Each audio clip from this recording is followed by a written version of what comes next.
오늘 말씀은 고린도전서 9장 19절로 23절 말씀 함께 나누도록 하겠습니다. 오늘 말씀 준비를 아주 많이 했는데 어떻게 될지 모르겠습니다. 네. 배고프신가요? 예, 이제 옥창님 벌써 배고프시네요. 고린도전서 9장 19절로 23절 찾으신 분들은 함께 읽겠습니다. 내가 모든 사람에게 자유하였으나 스스로 모든 사람에게 종유된 것은 더 많은 사람을 얻고자 함이라.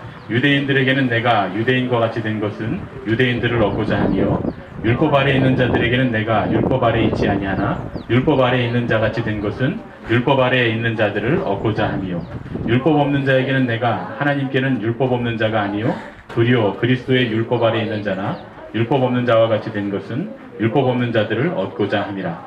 약한 자들에게는 내가 약한 자와 같이 된 것은 약한 자들을 얻고자 하며 여러 사람에게 내가 여러 모양이 된 것은 아무쪼록 몇몇 사람들을 구원고자 함이니 내가 복음을 위하여 모든 것을 행함은 복음에 참여하고자 함이라. 아멘. 여자들이 싫다고 하면 튕기는 건 줄 안다. 이번에 여자들의 착각. 남자가 자기한테 먼저 말 걸면 관심 있는 줄 안다. 남자가 자기랑 같은 방향으로 가게 되면 관심이 있어서 따라오는 줄 안다. 어쩌다 사진이 잘 나오면 지가 이쁜 줄 안다. 여자들의 착각이래요. 초등학생들의 착각. 자기가 서울대 갈 수 있는 줄 안다. 못 가면 연고대는 가는 줄 안다. 중고등학생들의 착각. 자기네 쳐다보다 다른 데 쳐다보면 쫄아서 눈을 깐 줄 안다. 앞사람 등 뒤에 숨어서 잘 때 선생님이 안 보이면 선생님도 자기가 안 보이는 줄 안다. 그 다음에 연예인 안티들의 착각. 자기네들이 정당한 비판을 하고 있는 줄 안다. 쌍꺼풀이 있으면 무조건 수술한 줄 안다. 연예인 졸업사진 보고 비웃으면서 자기 졸업사진은 멀쩡한 줄 안다. 연예인들의 착각. 자기네들이 노래나 연기를 굉장히 잘하는 줄 안다. 나이를 속이면 사람들이 모를 거라고 착각한다. 시련을 겪은 사람들의 착각. 자기의 시련이 세상에서 제일 비참한 줄 안다. 자, 엄마들의 착각. 우리 애는 착한데 친구를 잘못 만나서 삐뚤어진 줄 안다. 그리고 당신들의 착각. 이 이야기를 들으면서 자기는 아닌 줄 안다. 예, 착각이라고 하는 글입니다. 예수님 당시에 바리새인들과 서기관들 믿음이 좋다고 하는 사람들이 많이 있었는데 그 사람들은 다 자기들이 하나님을 잘 믿는다고 생각했고 안식일도 잘 지키고 율법대로 잘 산다고 생각했습니다. 그런데 예수님은 그 사람들에게 착각하고 있다고 이렇게 말씀을 하시죠. 어쩌면 현대를 살아가는 우리도 그런 신앙을 잘한다고 하는 그런 착각에 빠져서 살아가고 있지는 않은지, 그리고 우리 교회가 참 좋은 교회다 이렇게 착각하고 살아가지는 않은지 한번 생각해 볼 일입니다. 오늘 창립 10주년을 저희가 맞이하면서 왜 우리 교회가 존재해야 되는지, 아니 또 우리처럼 만난 교회가 왜 앞으로 10년이 지나고 난 뒤에도 앞으로도 교회로서 존재해야 되는지, 과연 우리 교회의 존재의 이유가 뭘까 하는 그런 얘기를 좀 나눠보려고 합니다. 여러분, 우리 흔히 말할 때 우리 교회, 우리 교인 이런 얘기 많이 하잖아요. 우리 교회, 우리 교인들이라고. 근데 예수님을 주님으로 고백하는 사람들을 뜻하는 말이 우리 교인일까? 아니면 우리랑 지금 이 자리에 똑같은 데 모여서 한 예배당에 모여 앉아서 똑같은 방식으로 신앙생활을 하고 또 똑같은 방식으로 행동하는 사람들이 우리 교인일까? 한번 생각해 봐야 될 일이 아닐까 생각합니다. 예수님이 바리새인들과 창녀들과 죄인들의 친구다, 병자들의 친구다 이런 일컬음을 받았습니다. 예수님의 별명이죠. 예수님께서 세리와 창녀들과 병자들, 죄인들을 위해 오셨다 그런 말입니다. 그런데 당시의 바리새인들은 이 말을 좋은 말로 쓴 게 아니라 예수님을 조롱하는 말로 썼습니다. 어쩌면 하나님께서 당연히 그 사람들을 위해서 오셨을 텐데 이 종교적인 주도권을 쥐고 있었던 이 사람들이 보기에는 세리나 창녀들이나 병자들 이런 사람들은 저주받은 사람들인데 어떻게 하나님의 백성인 자기들, 선택받은 자기들과 함께 예배를 드릴 수 있을까 이렇게 생각했었던 것 같습니다. 그래서 예수님은 성전에서 말씀을 전하지 못하시고 결국 성전 밖으로 나가셔서 복음을 전하시게 됐습니다. 결국은 성전에 주도권을 줬다고 하는 사람들, 성전에서 유력하다고 하는 사람들 때문에 성전을 떠나서 성전 밖으로 예수님 나오셨다 이렇게 말할 수 있죠. 그래서 예수님께서는 복음을 어떻게 선포하시느냐, 성전 밖에 나오셔서 선포하시는 방법이 이야기를 통해서 하나님은 건물 안에 계신 하나님이 아니다 한 것을 우리에게 보여주신 겁니다. 우리도 예수님께서 성전을 나가셨던 것처럼 이제 교회를 생각할 때 건물 위주의 교회를 좀 벗어나야 되지 않을까. 우리가 이런 말은 많이 하지만 사실은 건물 위주의 교회를 벗어나는 게 어떤 건지 잘 모를 때가 많습니다. 하나님의 말씀을 거부하고 하나님을 모른다고 하는 사람들도 함께 모여서 예배할 수 있는 그런 교회, 그런 교회가 될 수 있으면, 그리고 그런 사람들에게 예배하자고 함께 청할 수 있는 그런 교회가 된다면 온전한 교회가 아닐까 그렇게 생각을 합니다. 근데 여러분, 예수님 시대에만 이런 문제가 있었느냐? 그렇지는 않습니다. 초대교회에도 이런 문제가 있었습니다. 사도행전 15장에 보면 교회사에 가장 중요했던 예루살렘 공의회가 나오거든요. 그런데 이 첫 번째 사도들이 모였던 회의였던 예루살렘 공의회에서 초대교회에 큰 갈등이 일어났다는 걸 우리에게 보여줍니다. 갈등의 문제는 뭐냐면, 먼저 예수님을 믿었던 유대인들이 보기에 이방 사람들, 이방 그리스도인들이 그들이 신앙생활하는 방식이 마음에 들지 않았던 겁니다. 그래서 이방인들은 할례도 받지도 않고 그들의 생활에서 이방신에게 바쳐줬던 고기도 먹고 이런 것들이 너무나 자연스러운 일이었기 때문에 유대인들이 보기에는 이방인들의 신앙 방식이 마음에 들지 않았습니다. 그래서 유대교 크리스천들이 보기에는 이방인들이 신앙생활하는 방식은 마치 신앙을 무시하는 것처럼 그렇게 보여졌습니다. 예수를 너무 쉽게 믿는다고 생각했습니다. 유대인들이 생각할 때는 똑같이 예수 믿는 사람이라고 이렇게 불려지는 게 기분 나쁘고 억울했을지 모르겠습니다. 우리는 이렇게 힘들게 믿었는데 너희는 어떻게 이렇게 쉽게 믿느냐? 아마 이렇게 생각했을지도 모릅니다. 이런 문제는 지금 현대교회도 똑같습니다. 마찬가지로 일어납니다. 그래서 지역에 교회가 세워지고 또 그 교회에 사람들이 모이고 찾아들기 시작하면 동일하게 이런 현상들이 일어납니다. 제가 인천에 내리교회에 있을 때 그 장로님 중에 한 분이 그런 얘기를 했어요. 이 지휘하시는 최동수 장로님이라고 하시는 분이 계셨는데, 그 장로님이 지휘를 참 잘하시는데 70이 넘으셔까지 지휘를 하셨어요. 그래서 제가 다른 장로님한테 여쭤봤어요. 저 장로님은 이 내리교회 출신이시죠? 그랬더니 아니라는 거예요. 그래서 그러면 저 장로님이 언제 이 교회 오셨습니까? 그랬더니 중학교 2학년 때인가 1학년 때인가 오셨다는 거예요. 그래서 그러면 이 교회 출신이 맞죠? 55년을 넘게 이 교회를 다녔는데 어떻게 이 교회 출신이 아닙니까? 그랬더니 중학교 때 온 사람은 이 교회 출신이 축에도 못 낀다는 거예요. 왜 그러냐 하면 말씀하시는 장로님은 아버지도 장로님이었고 어머니도 장로님이었고 당신도 장로님이고 당신 남동생도 장로님이고 당신 자녀들도 손자들까지 다 이 교회 다니니까 무려 6대가 이 교회를 다녔으니까 그분 생각할 때는 그 최소한 2, 3대는 지나야 이 교회 출신이라고 말할 수 있다는 거죠. 거기에는 우리나라 첫 번째 안수자인 김기범 목사님 자녀들도 거기 다니고 있고 우리나라 첫 번째 목사님인 김기범 목사님이 목회하셨던 곳이니까 뭐 5대, 6대는 흔하게 그 교회를 다니고 있습니다. 그래서 10년쯤 다녀도 그 교회는 초신자예요. 실제로 제가 똑같은 경험을 했습니다.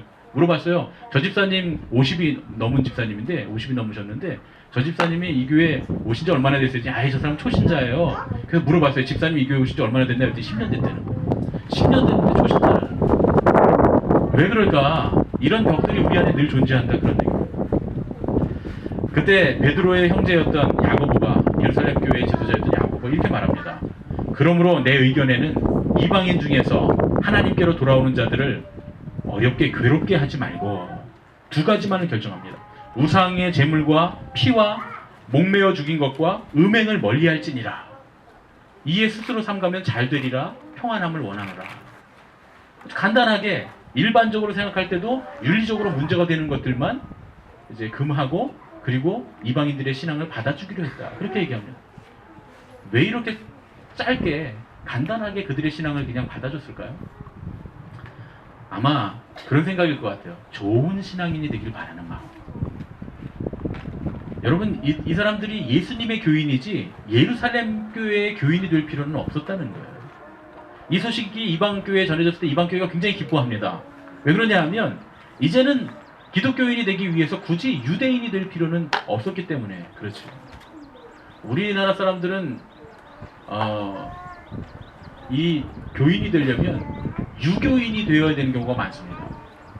뭐 어른들을 공경해야 되고 부모에게 효도해야 되고 뭐 여러 가지 일들이 많습니다. 교회에서 뭐 담배를 펴서도 안 되고 술을 먹어서도 안 되고 이혼도 안 되고 자살도 안 되고 한국 교회가 이런 것들은 잘 막아냈는데 물론 잘못됐죠. 동성애 다 잘못됐습니다. 잘못된 것들을 잘못됐다고 말하는 건 좋은 일인데 그렇게 그런 것들은 아주 적나라하게 비판하고 원색적으로 비판하고 나쁘다고 하고 정죄를 하면서 정작 교회 안에서 물질주의, 돈만 생각하는 사람들, 그런 사람들은 오히려 교회 안에서 성공한 사람들이라고 간증시키고, 그리고 한국교회가 그것이 잘못된 것이라고, 배금주의가 잘못된 것이라고 물리치지 못했습니다. 교회가, 지금의 교회가 교회답지 못하게 물질주의에 빠져서 예수님이 아닌 돈을 섬기는 그런 교회가 된 경우가 너무나 많다, 그런 얘기입니다. 언제부턴가 우리가 너무나 당연하게 생각하는 그런 신앙인의 모습들, 신앙의 그런 행동들이 어떤 사람들이 보기엔, 우리를 잘 모르는, 신앙을 잘 모르는 사람들이 보기엔, 혹은 한국교회를 잘 모르는 사람들이 보기에는 참 이해할 수 없고 낯선 것일 수 있는 사실을 우리가 잊지 말아야 된다. 우리의 교회의 존재의 이유가 철원 만나교회를 세우는 게 아니라 하나님의 교회를 세우는 일이 되어야 될 줄로 믿습니다. 설교를 빨리 끝내라는 하나님 뜻인가요? 이거 한 가지만 얘기하겠습니다. 신약에 나오는 교회라고 하는 헬라어의 단어는 에클레시아라고 하는 단어예요. 이 말은 원래 종교적인 언어가 아니라 당시에 공무의 목적으로, 공식적인 목적으로 사람들을 소집하면 그 사람들이 불려 나와서 모이는 모임을 에클레시아라 했습니다. 그러니까 장소에 상관없이 사람들이 어떤 목적을 가지고 모인 것을 에클레시아라고 합니다. 그래서 교회의 뜻은 장소나 건물이 아니라 특별한 목적을 위해서 불려 나온 사람들의 모임을 말하는 겁니다. 그런데 우리 교회의 정체성이 바뀌게 됩니다. 313년에 콘스탄티누스 황제가 밀라노 칙령을 통해서 기독교를 공인하기 전까지는 모든 기독교의 교회의 모임이 불법이었습니다. 그런데 여러분 생각해 보세요. 그 이전에 교회가 없었습니까? 그 모이는 모임이 불법이었어도 그 이전에 교회는 있었어요. 황제들이 생각하기에 자기들이 아닌 예수님을 주인으로 삼는 거 굉장히 참을 수 없는 일이었습니다. 그래서 심지어 당시 황제의 10명, 쭈르륵 이은 10명이 기독교의 10대 박해입니다. 황제 10명이 쭈르륵 이어서 내려온 네로 황제, 베스파시안 황제, 이 황제들의 이름에 따라서 기독교 10대 박해가 이루어집니다. 그 정도로 힘들고 어려운 시기였어요. 한 200년 정도를 굉장히 어렵게 신앙생활을 했습니다. 그런데 그럼에도 불구하고 교회는 여전히 존재했다, 그런 얘기입니다. 별로 격식이 없었던 예배를 이제 로마의 공식 종교로 인정을 하고 나서 교회는 이제 예배는 촛불을 켜고 화려한 복장을 입고 또 성가대도 막 엄청나게 웅장한 성가대, 그리고 파이프 오르간, 이런 것들을 만들고 치장하기 시작합니다. 그런데 그때는 예배가 누구나 할 수 있는 것이 아니에요. 그렇게 모든 사람들이 모여서 예배를 했다면 문제가 또 아니겠지만 일부 귀족들과 종교인들과 왕의 가족들만 할 수 있는 그런 예배였습니다. 그래서 정작 회중들은 그들이 예배하는 걸 지켜보기만 하는 관람객이어서, 심지어 그들이 무슨 말을 하는지 라틴어로, 히라버로 예배를 드릴 때 알아듣지도 못했다는 거예요. 구경만 하고 있었습니다. 대부분 여러분 이 미사곡들이 다 라틴어로 쓰여진 거 여러분 아세요? 뭐 크레도, 그런 이야기, 다 그런 것들이 전부 다 라틴어로 쓰여져 있어서 당시의 사람들이 알아듣지도 못했다는 거예요.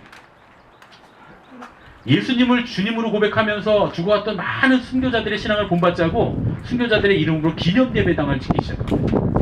그렇게 되면서 교회는 모임이 아니라 건물로 바뀌기 시작했습니다. 그래서 교회를 에클레시아라고 부르지 않고 바실리카라고 부릅니다. 이 바실리카라고 하는 말은 건물이나 집회 장소를 말하는 거예요. 나중에 이게 게르만 문화에서 키리카라고 하는 말로 발전해서 결국 독일 교회에서는 이걸 교회를 말할 때 키르케라고 말합니다. 우리가 지금 말하는 처치의 기원이 바실리카예요. 바실리카. 그러니까 이건 모임이 아니라 건물을 뜻하는 거다, 그런 얘기입니다. 교회가 에클레시아가 아니라 바실리카로 만들어졌다고 하는 건, 바뀌었다고 하는 건 굉장히 슬픈 얘기입니다. 그래서 우리는 철원 만나교회라는 말보다 저는 예수님의 가족이라고 하는, 공동체라고 하는 말을 더 좋아합니다. 왜냐하면 그게 진짜 교회거든요. 철원 만나교회라고 하는 건물이 교회는 아니다, 그런 얘기입니다. 여러분 생각해 보세요. 모임이 목적인 공동체는 아무도 자물쇠를 걸어 잠글 수 없습니다. 그렇죠?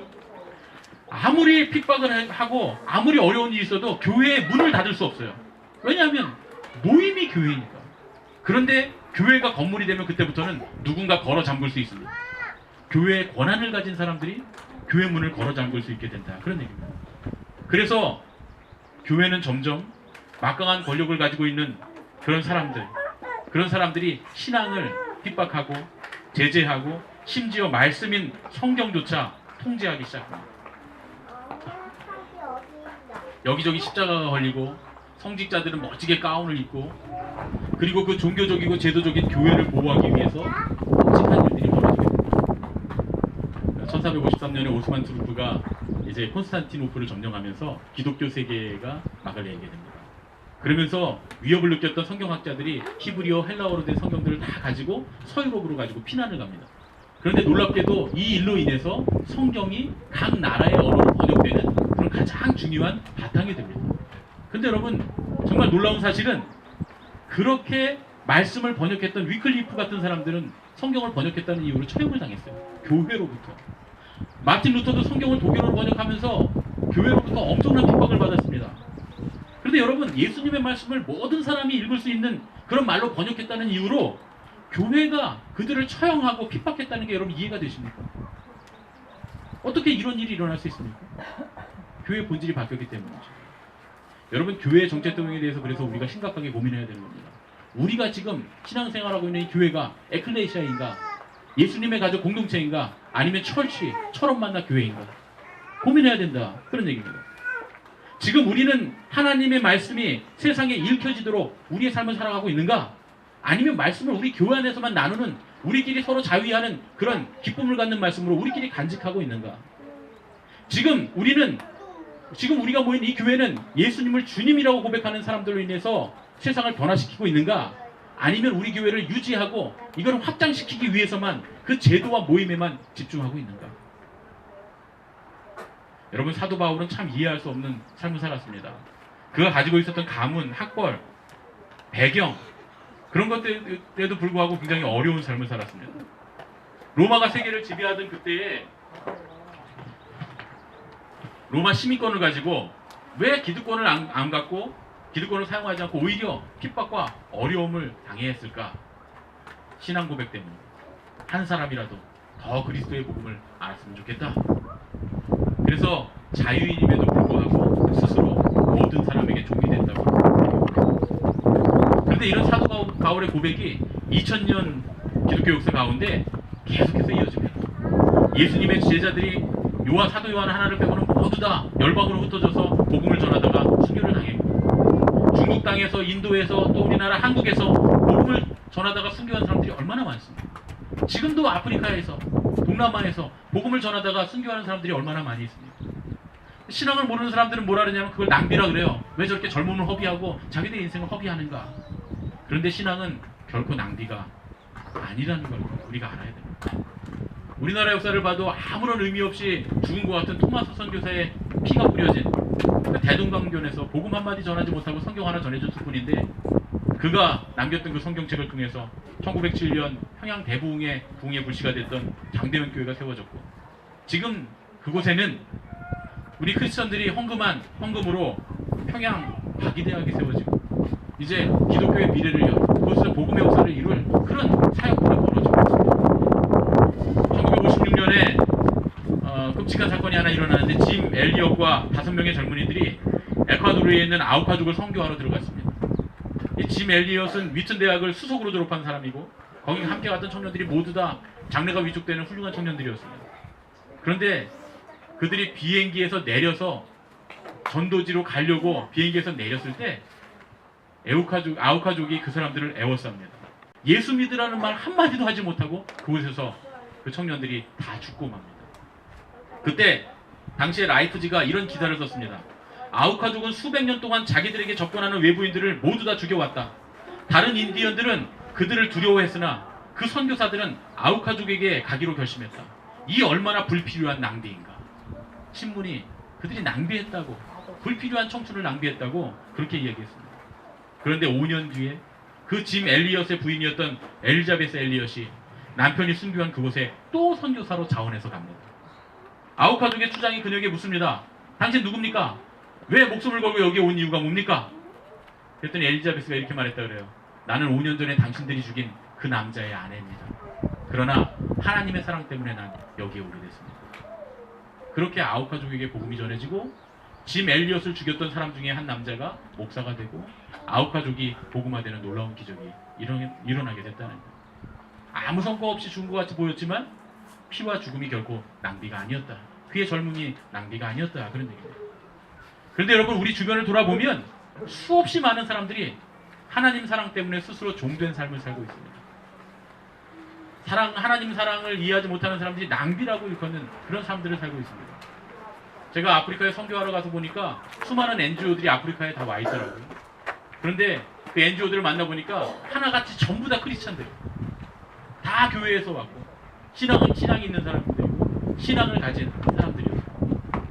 그 사람들 중에는 명문대학을 나오고 또 좋은 회사 대기업을 다니던 사람들, 또 미국에서 정치학을 공부했던 사람들, 미국의 시민권을 갖고 있는 사람들, 또 호화롭게 노년을 보낼 수 있는 그런 사람들, 그런 분들이 다 오셔서 젊은이나 나이 든 분들이나 다 봉사를 하고 있었어요. 근데 여러분, 멀리 갈 것도 없어요. 우리가 잘 아는 사람들 중에도 얼마나 많은 사람들이 그런 일을 하고 있죠. 가수 김장훈 씨 아시죠? 10년 동안 30억이 넘는 돈을 기부를 했고 보증금 5천만 원짜리 집에 살면서 자기 수입의 90%를 기부하면서 산다 그래요. 뭐 여러분 잘 아시지만 그 어머니가 목사님이고 어려운 시절을 보내면서 하나님의 사랑과 은혜를 알았던 사람입니다. 물론 뭐 정치적인 노선은 갖지 않기 때문에 정치적인 걸로 비판하는 사람들도 있지만 그가 기부하고 헌신하는 삶에 대해서 비판할 수 있는 사람은 아무도 없습니다. 유명한 연예인인 션과 정혜연 부부 아시죠? 이 션과 정혜연 부부는 전 세계 900명의 아이를 키우고 있다는 거예요. 제가 얼마 전에 뉴스를 보니까 900명의 아이를 키우고 있다는 거예요. 이미 수십억의 돈이 들어갔다는 거예요. 그리고 2년만 자기가 기부하지 않고 모으면 10억을 모을 수 있다는 거예요. 네. 그런데 일을 쉬고 싶어도 후원을 끊어지지 않게 하려고 계속 일하고 있다는 거예요. 여러분, 크리스천의 올바른 삶을 사는 사람들 왜 이런 낭비를 하면서 살까요? 그 사람들이 바라보는 천국이 진짜 천국이기 때문에 그런 줄로 믿습니다. 우리처럼 만난 교회는 우물한 개구리가 아니었으면 좋겠습니다. 우리가 철원을 조금만 벗어나 보면 이 땅에는, 이 세상에는 정말 헌신적으로 신앙적으로 사는 사람들이 참 많습니다. 우리가 철원 땅에 있으니까 철원 사람들 신앙생활 하는 것만 보고 신앙생활 잘하는 줄 아는데 우물한 개구리가 되는 길입니다. 어제 그 만나교회에서 함께 신앙생활했던 권사님 부부가 우리 교회 방문을 하셨어요. 한참 이야기를 나누는데 집사님이었는데 권사님이 됐다고 그러더라고요. 제가 집사님이라고 불렀다가 권사 됐습니다. 그래서 너무 축하한다고 그랬더니 권사 될 자격이 없는데 받아서 민망하다고 그러시더라고요. 제가 그런 얘기 했습니다. 자격이 왜 없어요? 이번 주에 그 아들 면회를 하러, 철원에 면회를 하러 왔는데 첫 번째 면회를 하러 온 거예요. 아들이 군대 온 다음에. 왜 이렇게 늦게 왔냐 그러니까 토요일마다 그 MDTS 간사로 봉사를 하고 있어서 이번 MDTS는 이상하게 빨간 날 쉬게 해줬다는 거예요. 그래서 가족과 함께 지내라고 오늘 쉬게 해줘서 오늘 왔다는 거예요. 아들 면회를 하러. 여러분, 이 일반적인 상식으로 이해가 됩니까? 그분이 나는 권사 자격도 없는데 권사가 됐다고. 근데 그 말이 사실이에요. 왜냐하면 만날교회는 그분보다 신앙 더 열심히 하시는 분들이 훨씬 많거든요. 그러니까 그 정도 신앙생활을 열심히 하시고 자기 생활을 버리고 신앙생활을 해도 부족하다고 느끼는 거예요. 근데 제가 시골에 와보니까 참 안타까운 게 그거예요. 조금 신앙생활 하면서 그냥 조금 헌신하면서 신앙이라고 사실 할 것도 없는데 이 정도 신앙생활 하면 집사 돼야 되는 거 아닙니까? 권사 돼야 되는, 이 정도 신앙생활 하면 내가 장로 돼야 되는 거 아닙니까? 이렇게 생각하는 사람들이 너무 많더라고요. 그리고 그것이 대단한 일인 줄 알고 생각한다는 거예요. 근데 여러분, 그렇게 생각하는 순간 이미 그 신앙은 잘못된 거예요. 신앙은 낭비하는 거예요. 거룩한 낭비. 거룩한 낭비를 하는 게 진짜 신앙생활입니다. 우리가 조금만 우리의 틀에서 벗어나면 신앙을 위해서 목숨을 버린 사람들, 자기의 젊음을 버린 사람들, 헌신하는 사람들이 너무나 많다는 사실을 알게 됩니다. 우리 교회는 이렇게 낭비하는 교회가 되었으면 참 좋겠습니다. 거룩한 낭비를 하는 진짜 신앙이 하나님 나라를 바라보는 그런 사람들이 돼서 교회 건물만 남는 교회가 아니라 우리가 이런 교회에 다닌다, 이렇게 큰 교회에 다닌다, 이렇게 많은 사람이 모이는 교회에 다닌다 하는 그런 외형만 남는 교회가 아니라 간증이 남는 교회, 신앙이 남는 교회, 그 공동체가 남는 교회, 그 모임이, 우리가 모였던 이 모임이 후대에까지도 이름이 오르내리는 초대학 교회 같은 그런 교회가 되었으면 참 좋겠습니다. 10년을 맞이하는 우리 교회는 이제부터 죽은 영혼들을 구원하는 진짜 교회, 하늘의 별같이 빛나는 교회, 거룩한 낭비를 할 줄 아는 그런 사람들이 모인 그런 교회가 되었으면 참 좋겠습니다. 바로 여러분이 그 공동체가 되시기를 예수님의 이름으로 축원합니다. 사랑의 아버지 하나님, 주님의 은혜를 감사드립니다. 우리를 건물을 지키는 자로 혹은 모임의 규모를 자랑하는 자들로 부르지 않으시고 우리를 공동체로 주님의 말씀을 받아 죽어가는 영혼 구원하고 주님 그 말씀을 세상에 퍼뜨리기 위한 공동체로 부르셨음을 믿습니다. 우리처럼 만난 교회가 10번째 생일을 맞이합니다.